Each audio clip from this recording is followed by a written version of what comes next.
Unleashing the power of your pets. Pet Power. Talk radio with bites. We're Pet Life Radio, the #1 pet radio network. Let's talk pets.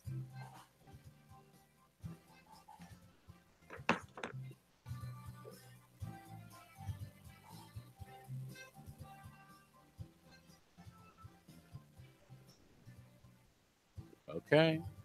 And good morning, good afternoon, wherever the case may be. You are here live with Dr. Jeff Werber, your host for the next 30 minutes here on Pet Life Radio's live call-in show, Ask the Vets with Dr. Jeff. And we are here for you. We are here for your pets. We want to hear anything you want to talk about. And, you know, it's great to have this free advice. And as I say, and you got to get used to it, the new wave, telemedicine, telehealth. And I'm involved in livedvm.com. We hope you're all signed up by now, because when you need it, you don't want to sit there and start signing up. You already want to be a member. It's not going to cost you a dime to join.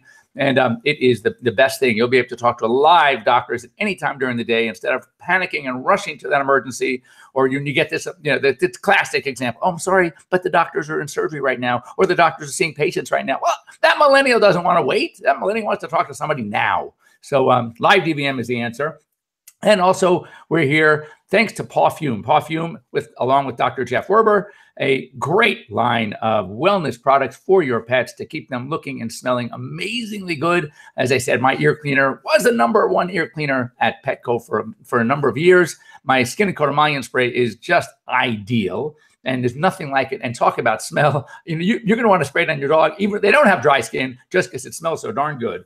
And pH balance, you know, really, really good stuff. You can go on to pawfumepremium.com. And if you put down in the discount code Dr. Jeff, you will receive 20% off your purchases. You just can't beat that. That's fantastic. And this is stuff you won't even find at your regular vet hospital. So, you know, there you go. It's fantastic stuff. So anyway, usually, as you know, I like to start the show by going through, you know, the AHA, American Animal Hospital Association, and the AVMA, the American Veterinary Medical Association briefs, and talking about what's new. But today we're going to do a little different pattern because we have a fantastic guest with us today. She is remarkable. And what's so remarkable is she's only graduated vet school 2 years ago, which is amazing. Her name is Dr. Rebecca Hartfield. She is a mixed animal practitioner in Oklahoma. I never even heard of this town, Cushing, Oklahoma, to be exact. And she's from Bridgeport, Texas. I haven't heard of Bridgeport either. So there you go. You grow up in Los Angeles, you just don't get around too much. But you know, really cool. We're gonna get her story. We talked to her in just a minute, but she is mixed animal practitioner, which is amazing, especially for a woman, a young woman. And she works. Listen to this. This. I thought I have a lot of animals. People say, "Oh my God, you must have a big house." And I said, "Well, I kind of have a nice house." But here she is: 8 horses, 75 cows, 3 bulls, 10 dogs, 3 cats, and a goat and a pig. And one of the reasons we're here is just to talk about this amazing story. But I think what Rebecca is doing for the future of veterinary medicine is amazing. And I'm going to hold up a book here you can see, and it's called Rosie the Pig. And it's a book that she's going to tell us all about and why she started writing the series of books about her experiences as a mixed animal doc. And if you hear noise in the background, that's what my grandkids. Don't worry, they're sometimes obnoxious, but they're really cute. So to get a hold of us and to talk to me, to Dr. Rebecca, a number of ways to do it. First of all, the good old-fashioned way. Give us a call, 877-385-8882. Once again, 877-385-8882. You can also join us live on our Google Hangouts, but the best way to do it, that's the best way to do it. You can text me. Just go on to petliferadio.com and you can send me an email. It'll come to me immediately. But I like the Google Hangouts better. And that is, you get to see us. We get to see you. We get to see your pet. If it's not a horse and it can fit in your lap, that's even better. But anyway, so give us a call, because if you have any questions, now's the time to call and ask. So anyway, Rebecca, so you are a mixed animal practitioner. Clearly, I went to Davis. And you graduated 2 years ago. I graduated, 34 years ago. But how did your journey start? Are you one of those crazy kids like I was that wanted to be a vet ever since like she was little? Unfortunately not. My path started a little bit differently. I actually didn't grow up wanting to be a veterinarian. I rode horses and was at my grandparents all the time, with their cattle and helping them with all of that. But I didn't really decide I wanted to go to vet school until I was about, like 22, 23. Wow. My husband said, "Hey, you're really good at this," because I was a veterinary technician at the time and riding horses as well. And he said, you're really good at this. I think you should go to vet school. And it'd be cool to call you doctor too. And I was like, I don't know about that. School's just not for me. But after, working with some amazing veterinarians like yourself and being around that environment, I fell in love with it. And I decided, I think I can do this. So applied to veterinary school. Didn't get in my first time, but I did get in the second time at Oklahoma State University. And I love what I do. Well, just so you know, so you don't feel too badly, back in the day when I was applying, if you had a vet school in your state, and we had Davis in California, we could not apply anywhere else. And they didn't have like Ross, and they didn't have St. George's, so you couldn't leave the country to another accredited school. For me, it was Davis or bust. The average accepted student at Davis applied 3 times. That was average. And Genius Jeffrey applied 4. So just, so you don't feel badly, but again, actually, I tell the story. After my 3rd rejection, I went up to talk to the dean. What else can I do? I mean, I was in a master's program. I was getting straight A's in that. I had 3,000 hours of experience by the time I applied. Right. And he said to me, he says, I think I have to tell you, you will not get into veterinary school at UC Davis. You should think of something else. Oh my gosh. Fortunately, I didn't listen to him, and here I am 30 plus years later. So tell me about. What I try to encourage kids and some of the students that come and volunteer for me and everything is, don't give up. If this is truly what you want to do, don't let other people that tell you no, you're not good enough. Just keep trying. They'll eventually let you in. Right, and that is the case. So tell me about, first of all, this. I read Rosie. Rosie, it's a great story. Thank you. There's more coming. We have Pistol coming up. Yes, sir. And then it says 1 out of 6. So I'm curious to learn what the remaining 4 are going to be. But tell me, what prompted you, here's Rosie the pig, to write these really geared for kids, people that would think they would love this profession. And as you know, veterinary medicine right now is getting a tough rap. To go to school, it's very expensive. The average accepted student nationwide has $175,000 debt. Sometimes the practices are being gobbled up. The good practices are being gobbled up by corporate. Not that it's a bad thing, as I sold to corporate this past year. And I'm, by the way, loving it. Yes. I'm working the same, but I don't have any headaches. It's fantastic. So anyway, what started this idea? Plus, especially because you're only out 2 years. That's amazing. Thank you. Well, it all started my 4th year of veterinary school. And I knew when I graduated, I knew I wanted to work in a mixed animal practice, but I knew I wanted to do something more with my DVM. And so me and my sister had actually gotten together, and she needed a project for her last year of graphic design school. So we were brainstorming and thinking of things to brand me in some way, but also to help her with her project. And about that same time, a friend of mine called and said, "Hey, my 8-year-old daughter wants to go to vet school. What's a good book for her to start reading now and eventually, encourage her to go to vet school and continue that dream?"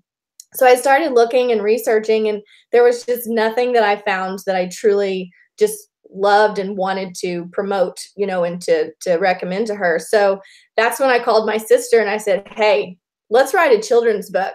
I think that this would be perfect." And so again, kind of around that same time, everything just fell into place. And my niece, Abby, happened to be here for Thanksgiving, and my pig, Rosie, was sick. And so we went out, we did an exam on Rosie. I taught her about the tools that we use at the clinic. And then we, treated her, and that's where the story Rosie the pig came from. So seeing her learn through that was just amazing.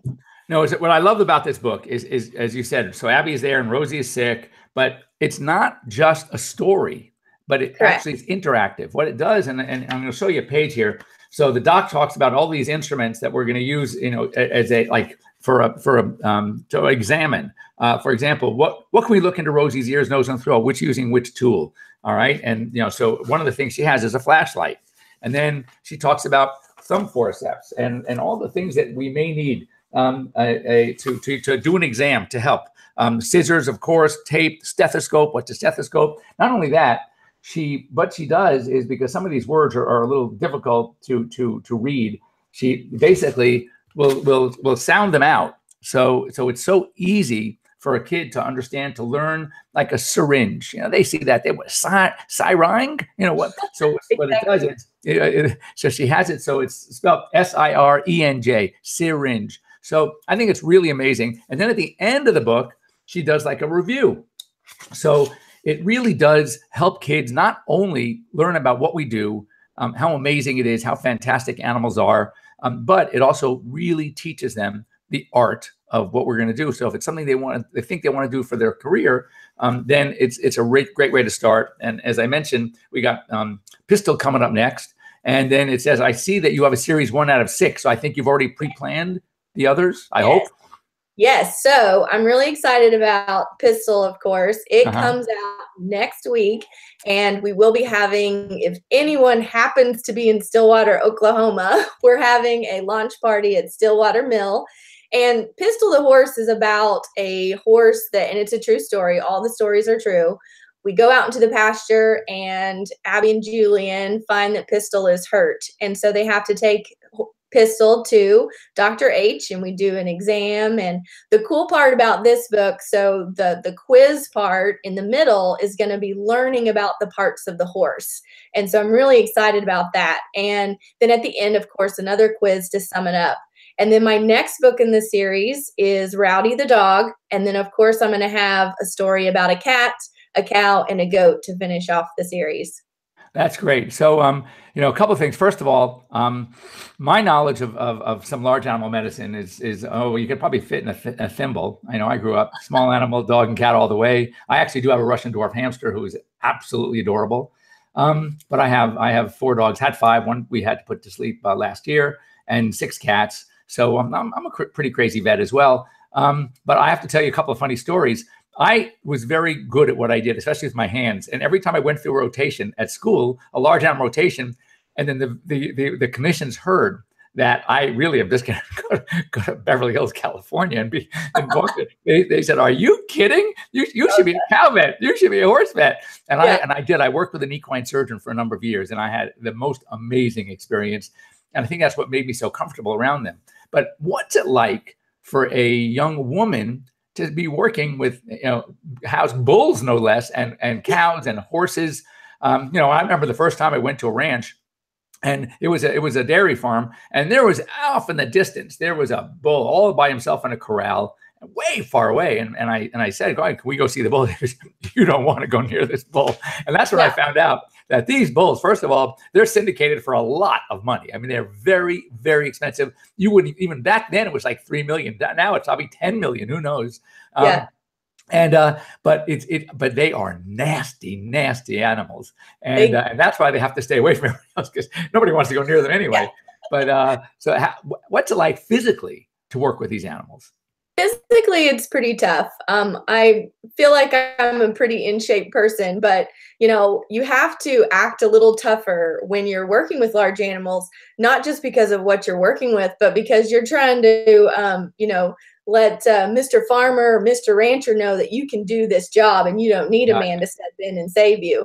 And so I know a few weeks ago I had a cow that came in, and I was pulling that calf, and I was spent. I was done, but I was almost there. And I was like, man, I should tap out right now. But I was like, nope, I gotta man up, and I gotta do this. And so I was able to finish the job, but I had to do that so I could prove myself even further, to people surrounding me. So now, okay. So at OSU, so one of my colleagues who used to work for me, now she works with another company, still in the veterinary world. She graduated Oklahoma State and actually did a master's in equine medicine. But what in your class? How many students were in your class when you graduated? There was 88 students. Okay, so of the 88, how many of them were women going into some sort of mixed or large animal practice? I think there was only about maybe 20 of us. We had a pretty big class of women that wanted to. There usually is. Mm-hmm. Just so everybody knows, Well, I graduated in 1984, 34 years ago at UC Davis. I was the last class to have more men than women. Class of 85 was exactly at 128. Class the next year was 64, 64, exactly 50-50. And now it's 80% women. Yeah, I think my class had like 10 guys, like 10 or 11 guys in it, and the rest were women. Yeah, no, it's crazy, and I think that's one of the issues is that from a life standpoint, it is often difficult for these guys to. I mean, you couldn't. Let's put this as an employee veterinarian, it would be very hard to live where I live and support a family. And it's sad. It really is. And it's what is sad is that to get to veterinary medicine takes tons of brains and hard work, and that should be rewarded. And it's very challenging. So now do you also, so all the animals come to the clinic, or you also are out in the van and the truck and going out and seeing animals on farms and ranches? At our clinic, we have quite a few farm calls that we do. I mostly stay at the clinic doing all the in-house stuff because we're just so busy. But I do try to make evening farm calls to go here and there. We don't have an emergency service at our clinic, so we're just there 8 to 6 every day and then on the weekends. But I do quite a few farm calls. I enjoy them. I like getting out of the clinic and doing something different. But we do stay pretty busy at the clinic. And when you on these calls that you get, like you said, you close the clinic in the evening. How many calls come in after hours? Is it a lot? Is it a few? Quite a few, but because we don't do emergency, we actually refer a lot of our stuff to Oklahoma State University because we're very close to the school.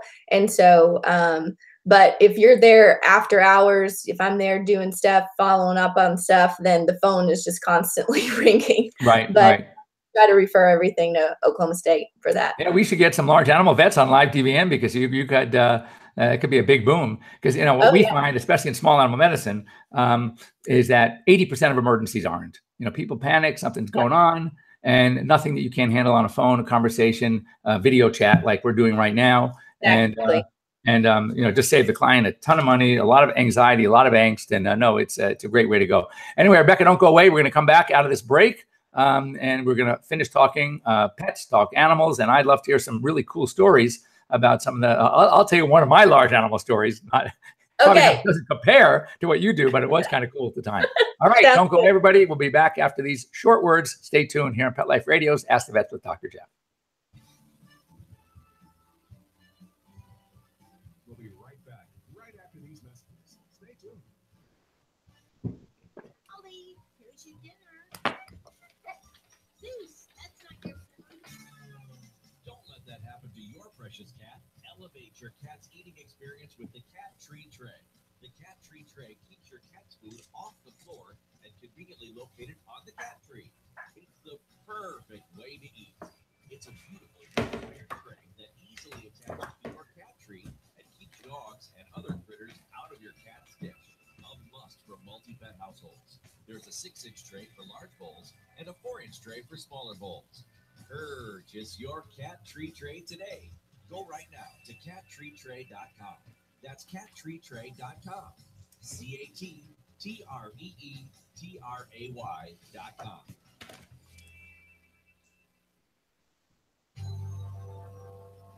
It's designerpetsweaters.com. Hand-knitted designer sweaters for your precious pup or cool cat.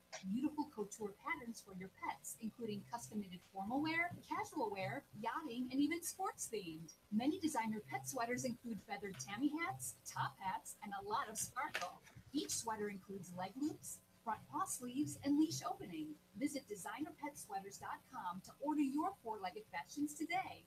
Large or small, we fit them all. designerpetsweaters.com. Does your dog itch, scratch, stink, or shed like crazy? Come to Dynovite for help. Order a 90-day supply of Dynovite. Pick up 2 bottles of Lico Chops, get the 3rd bottle free. New improved Lico Chops with omega-6, omega-3, vitamin E, and now 6 extra direct-fed microbials. Even better for the digestive tract and immune system. And dogs love it. Try Lico Chops. Buy 2, get 1 free. This is Henry Lukasevic for Dynovite. DINOVITE.com. Hey, cat people. Litter box smells always on your mind? Think about your cat, not the box, with World's Best Cat Litter, the litter that delivers big odor control in a tiny package. World's Best Cat Litter harnesses the concentrated power of corn to trap odors deep inside the litter. Ready to knock out smells and use less litter? Find World's Best Cat Litter at Target, Walmart, and in your local grocery and pet stores. Let's connect socially. Join the Pet Life Radio community to get the latest pet news, updates, and reviews. Connect with our show hosts and pet lovers socially on our Facebook and Twitter pages. You're just one click away. Find us at PetLifeRadio.com. When Helen Brown ran away to New York City 5 years ago, she had no idea that a homeless cat with a punk rock haircut and enough catitude to light up the Empire State Building would be the one to teach her the true meaning of love and a forever home. In the tradition of her internationally best-selling memoir, Cleo, Helen Brown's Bono, the amazing story of a rescue cat who inspired a community, is a heartwarming true story about a woman without an anchor, a homeless cat without much hope, and finding a forever home in the city that never sleeps. Modern Cat magazine calls Bono an uplifting tale about how everyone deserves love and a second chance. Bono by Helen Brown is on sale now everywhere. Begging to hear more of your favorite show? Full episodes of all our shows are available on demand. Go to PetLifeRadio.com to fetch our entire lineup of Possum Pet podcasts. Also, dig us up in iHeartRadio and iTunes. Let's Talk Pets. Live and on demand only from Pet Life Radio.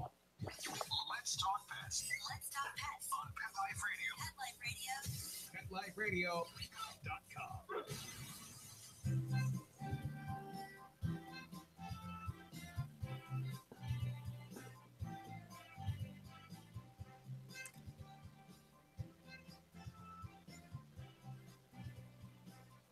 Okay. And welcome back. You're here live with Dr. Jeff Werber here with Dr. Rebecca Hartfield, a mixed animal practitioner from Cushing, Oklahoma. And here we're talking about her new book, her older book, Rosie the Pig, new book coming out, Pistol the Horse. And we're going to have 4 more after that. Looking forward. Fantastic, great children's books. Great for anyone who has a kid who is thinking about a career in veterinary medicine, a career working with animals. It really is. They're fun, they're cute, and they're educational at the same time. So they'll walk away with a lot of information. So anyway, before the break, we were just talking about what it's like to be a large animal practitioner and be a woman and a young woman just graduating vet school a couple of years ago. And it's got to be pretty taxing. And the only thing I've been small animal my whole life. I knew when I was a kid I was going to be a vet, and I knew I was going to work on dogs and cats, and very happily doing that. But I did have some equine experience before vet school. I worked with a major equine surgeon, which helped me a lot because when I was on equine ambulatory, I had to make up a week because I had missed a week, and it was equine ambulatory. And we used to get a lot of our residents were from Australia. And Australians are big in the equine world, and they do a lot of equine reproduction, medicine, and they have a lot of farms out there. And some of the schools in the U.S. have a really great reputation. So we would get a lot of Aussies, and I'm sure it's no secret that Aussies like to party, especially they like to have their beer. So it was so great working with these guys because I was the only student. Usually when you go on these groups, you have like 3, 4, 5, 6 students at a time. I was the only one. I was doing all the work. They were kicking back, having me sew up these horses, do whatever I had to do. And it was the best time. And of course, on the way back to campus, we would stop at the pub. And life was grand. My big story was I was at a kids, like a petting zoo thing. And they used to come animals, one of these traveling petting zoos. And they brought a lot of these animals in from local farms. And I'm looking at this goat, and this goat clearly was about to burst. And so I said to her, she doesn't look really good. I think you should put her back in the truck. So they put her back in the truck, and I kept going back and checking on her. Then all of a sudden, she starts the birthing process. She's got this big sac, this placenta is hanging down. She is struggling. And I'm watching this, and a few minutes later, I said, no, she's having a tough time. Up rolls the sleeve. No glove. I was at this party. What am I going to do? So I go up there, and sure enough, I could feel the feet. It's breech, and I'm working. And I finally pull this kid goat out, and for a while it's a little wobbly. It's amazing how fast they get to their feet, and all these kids are watching. That was the best part of this whole thing, was seeing me deliver a live goat. But it even got better. 2 minutes later, she starts bearing down again. She had twins. Yeah. And it's not uncommon for goats to have twins. Anyway, it was so much fun. That was about 25 years ago. That's the last time I touched a goat. So anyway, so tell me, when you're on ambulatory, when you're running around, when you have animals coming, what kind of stuff do you see? Oh gosh, I see everything. So I'll see goats, pigs, horses, cows, bulls, anything. The only thing that I won't see is birds. I'm terrified of birds. So someone called one day and said, "Hey, I have this chicken." I said, "Nope, sorry, you're gonna have to go somewhere else." So I don't do reptiles either. I'm a little bit terrified of those. So I try to stick with my main group of animals there, but birds not so much. Now you're doing surgery too, or mostly medicine? Like, would you do a colic? Would you, if you have to do something major for a cow, would you go in surgically in the belly? So I've done a few C-sections on cows, goats. Haven't done one on a pig yet, but I'm pretty, I love surgery. I think if I was going to do everything over again, I might have done a residency in surgery. I do a lot of surgery on small animals, not so much horses, but I'll jump in there and do whatever's needed for a large animal. Cow. No, I obviously do a lot of surgery, but this you got to see. I don't know if you can see it. I'm going to show it up close. That is Bacon. And Bacon came into me, little pot-bellied pig that we neutered. And it was the coolest thing because, you know where he was? He wasn't on a surgery table when I neutered him. He was on my technician's lap, kind of sitting like that. He was so comfortable that way. We had him on gas, and he was so cute. It was unbelievable. And I think, for me to sit in there and work with a little pig, I know years ago when the thought was pot-bellied pigs were going to become really popular, I went to one of the seminars, one of the big conferences, spent an entire day on pot-bellied pigs, thinking, okay, I'm going to be ready. These are going to come in. I'm going to be all set to go. That year, I saw one all year. And clearly, they never really hit big in the cities, except for maybe George Clooney, who's talks about his pot-bellied pig. But we don't see it. And you're really grossed out. I had a family.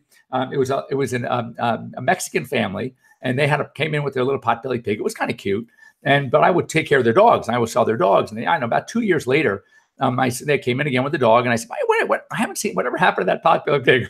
Here's the answer. Oh, hell, it got too big. So we killed her and ate her. Well, it's the circle of life. Right. So much for really that love for a pet. But, no, that is really funny. So, it's funny you say surgery. Because it took me so long to get into vet school, I was already married. My first kid was born in vet school. There was no way my wife was going to let me, start doing another 4-year residency. So I went straight to work. But, hindsight, what I love the most about my practice is the relationships. From when I say I have clients for 30 years and through many pets, and I have so much fun in an exam room, getting to really know my patients and my clients. Whereas in surgery, you're locked up in that surgical suite for hours a day. Interacting with your staff. And of course, an anesthetized pet. It's just, to me, it wasn't the same. So I am almost glad, because had I gotten in vet school right away, I definitely would have done a surgical residency. Yeah. And I love surgery, and I do a lot of it. But man, I'm thrilled doing what I do. Plus, getting out as you're trying to do, and do more with your degree than just be a doctor. Right. And I love my clients. They're so supportive of what I'm doing, and they think it's so cool that I'm going and taking my books to schools and doing different things. And so they're really excited for me, but we have such a good time, and I just love my clients. And of course, a lot of them give me really good stories for my blogs too. So, that makes No, it's great. And I you got to keep doing it. We need more of it. We need more education. We need more people to glorify this amazing profession. I think it's the best profession on the planet. To be able, and this is what I lecture at my high school every year, and they have a big career day. And of course, I talk about veterinary medicine. And, one of the things I try to tell kids to do is, whatever your passion is, follow your passion. Yes.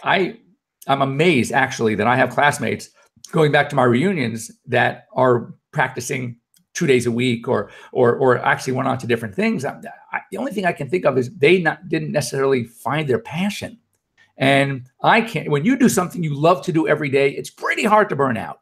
when Yeah. you do things that you don't like doing every day, it is, pretty easy to burn out. So I think it's really important. Hold on. It looks like we have a chat room question. Mark, is there a question there? I see, let me see if I can pull it up. And I'm not. It just says chat room question. If they want to type it in, that'd be great. We'll ask while Rebecca and I are still here. Anyway, so Rebecca, next up is Pistol. For more information, people can go find you on drhartfield.com. And you said you have a blog too? I do. I have tried to do weekly blogs about different cases that I have, or funny stories that I have, or other things going on here at mine and my husband's crazy ranch life that we have here in Oklahoma. So I try to do a little bit of everything on there. But so you can find Pistol the Horse, and you can pre-order that book on drhartfield.com. And so I'm really excited about Pistol coming out. Uh-huh. And then I'm also was nominated for the American Humane Hero Veterinarian Award. And so you can check out their website. And if you don't mind voting for me, I'd love for your vote there. That's great. I used to be a spokesperson for American Humane back in the day. And anyway, I have the American Humane, it's called the Wear and Caring Award. So no, it's really great to be recognized by these organizations and to do what you do. I remember one of the highlights, I was a Speaker of the Year award at the North American Veterinary Conference. So these are really great things, and this helps propel your career. And here, so first, this is coming from Missy. Dr. H is the best. Well, other than Doc, but you'll probably agree with that. My question is that they tested her German Shepherd for tick fever, Ehrlichia, it says Alicia, Ehrlichia, or something along those lines. Safe to breed my girl now. Well, first of all, you want to make sure that we're negative. In fact, when it comes to a lot of these breeding things, Ehrlichia, babesiosis, that they are, any of the tick-borne diseases are potentially transmittable. You obviously need the bite, but I'm sure that your dog has probably been on doxycycline. The good news is when they're diagnosed, they're rarely very easy to treat. They respond very well. Brucellosis is another one. In fact, if it's a really official breeding, a lot of the breeders or a lot of the owners of the male or the female want to make sure that your dog is not Brucella positive. They want to make sure that there's no brucellosis because, again, these things can be transmitted. So, but if, once the treatment is done with your Shepherd and then it is safe to breed. And of course, you should be on some sort of tick prevention this time of year, especially. There's some great ones out there. Try to avoid the over-the-counter stuff, okay? And the reason, not that some of them are not safe. They are safe. But one of the things we're seeing with a number of the over-the-counter products, especially fipronil and imidacloprid, fantastic products in the past, we're seeing in the lab, we're seeing what we call, the experts like to call the R word, which is resistance. So we're getting a lot of resistance. There are not a lot of newer products out there. Speak to your veterinarian. Very good ones, some topical, some oral, whatever you seem to prefer for your pets. If you have small children around the house, you might want to go with the orals. If you have a very fractious animal you can't get near, like a tough cat, definitely go with the topicals. But anyway, as far as breeding safety, once they test negative, once the infection is gone, not a problem. And Dr. H will be back in our office tomorrow, I guess, right, Rebecca? Yes, sir. Okay. Yes, so that's fantastic. So anyway, great to have you all here. Rebecca, thank you so much. If you want to come back anytime, we can talk about Pistol. Sounds awesome. And we'll have you on the show again. And any stories that you would think about blogging, you can share with us. I think we all love to hear it. I'm sure they're so bored with me talking about dogs and cats and small animals. I do give a lot of stuff on other species when it comes to my AVMA and AHA information and the news briefs, but still it would be great to have you on and talk more about some of the experiences of a large animal doc. Plus, if there's anyone out there, just to show that you can be a woman and young and be out there on the farms with these large animals, working with horses and cows. And it really is a rewarding profession. And I'm hoping now already that you have discovered that, and that though you were 22 and you came to the decision, that it was the right one for you. And next thing, I can only hope that 33 years from now, when you are going to be 34 to 35 years out, that you enjoy what you're doing as much as I still love what I'm doing, because it's the best feeling in the world. Yes, All right. it Thank you for is.